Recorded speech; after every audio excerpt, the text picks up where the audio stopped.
Amigos, bienvenidos todos a una nueva edición de su programa El Abogado del Diablo. Soy Orlando Vira Blanco y el día de hoy sube al estrado un experimentado analista político a pesar de su juventud, un hombre con pedigrí además en términos de ciencias liberales, ciencias sociales, periodismo y escritor. Estoy hablando de nuestro querido amigo Francisco Poleo, a quien he invitado hoy aquí al estrado Abogado del Diablo para que, Francisco, comencemos a disertar un poco sobre lo que es nuestro acontecer y la agenda de lo que está sucediendo en Venezuela. Bienvenido al estrado. Gracias, Orlando. Un gusto estar con ustedes nuevamente. Bueno, vamos a empezar un poco con lo que ha levantado mucho polvo y no por poca razón, como fue ese statement que hace ya algunos días generó el presidente Trump, donde eventualmente hacía una suerte de reconocimiento político a lo que se denomina la interina en Venezuela. Yo sigo llamándolo un gobierno de facto. ¿Y cómo repercute esto realmente en cuanto al proceso de estabilización, de recuperación y de restauración democrática en Venezuela?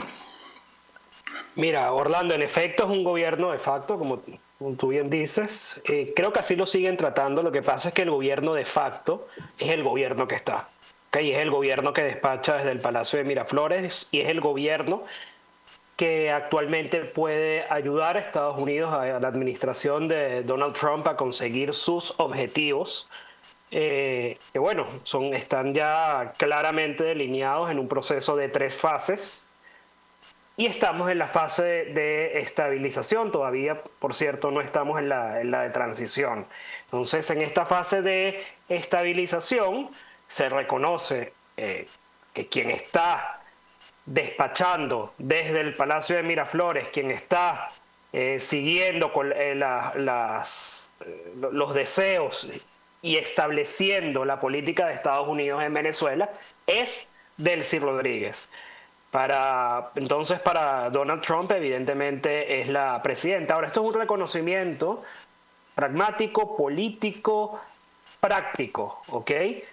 Legítimamente, no hay un gobierno en Venezuela que reconozca a Estados Unidos, salvo el de la Asamblea Nacional del 2015, como lo ha repetido el secretario de Estado Marco Rubio ante el Congreso de Estados Unidos, ante el Senado.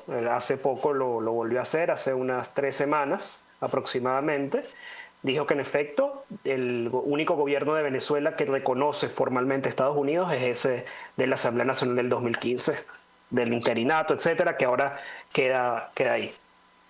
Puede hacerlo, además, porque te comentaba hace un rato fuera de cámara que hay que guardar la forma jurídica. Quien sigue siendo jurídicamente representante de la República de Venezuela en el exterior, en procedimientos, tanto la Asamblea Nacional 2015 como los órganos derivados de esa Asamblea Nacional en materia de control y en materia de protección de activos. Ahora, yo te quisiera preguntar, en términos prácticos, ¿dónde nos encontramos en este momento en el proceso de estabilización? ¿A dónde nos conduce y cómo proyectas tú nos va a llevar esto a unas elecciones?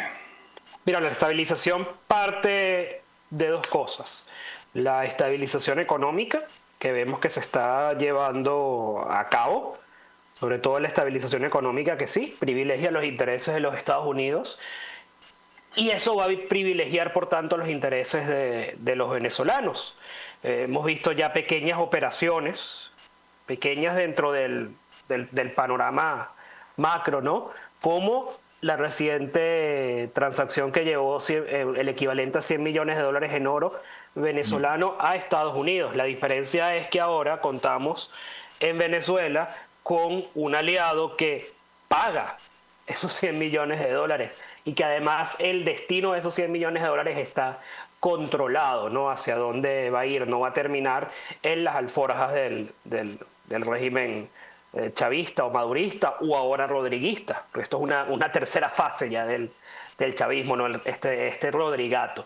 Entonces está esa fase, la fase económica, la fase financiera, Pero también hay una fase social y dentro de esa fase social hay temas como la ley de amnistía, la liberación de los presos políticos, la pacificación del país, la reinstitucionalización del país.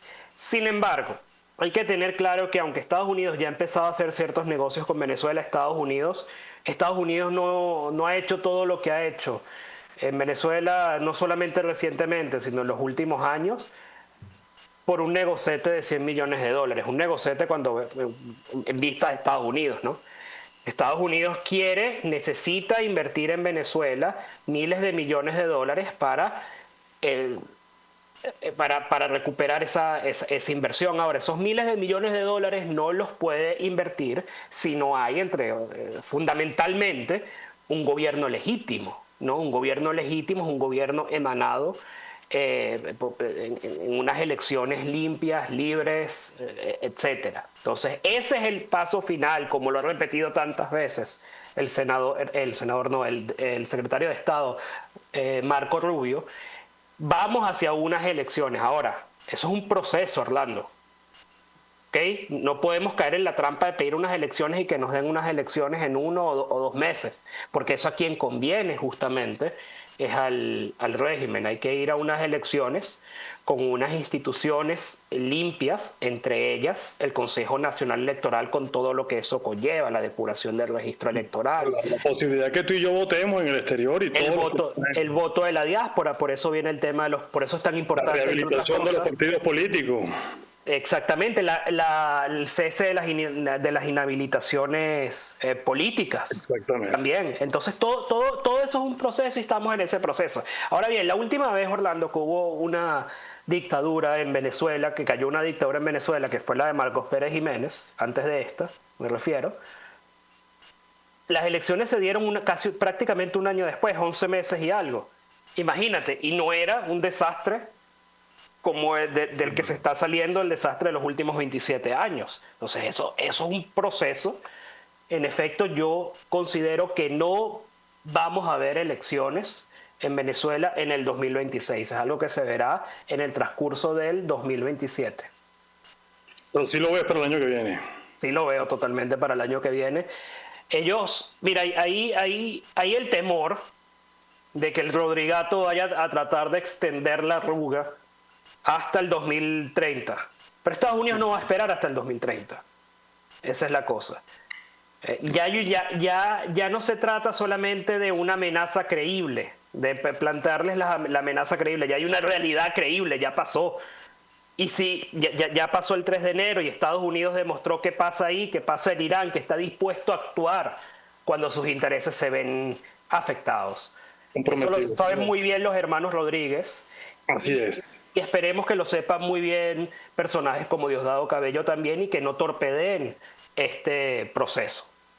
Bueno, eso lo quiero analizar contigo en el próximo segmento porque ante una posibilidad electoral en Venezuela para el 2027, ¿dónde queda entonces en el entretanto el liderazgo de María Corina Machado, que es quien tiene aún la preferencia política? ¿Dónde queda un escenario en el cual haya realmente una mejora económica, que se pueda acreditar la señora Delcy? Y esto que acabas de decir es muy importante. ¿Por qué Diosdado Cabello se abstendría de un acto de sabotaje? ¿Qué es lo que realmente le impide hacerlo? ¿O cuál es el temor que él enfrenta que haría que no lo haga? Estamos conversando con Francisco Poleo aquí en el estrado del Abogado del Diablo. Ya venimos con ustedes.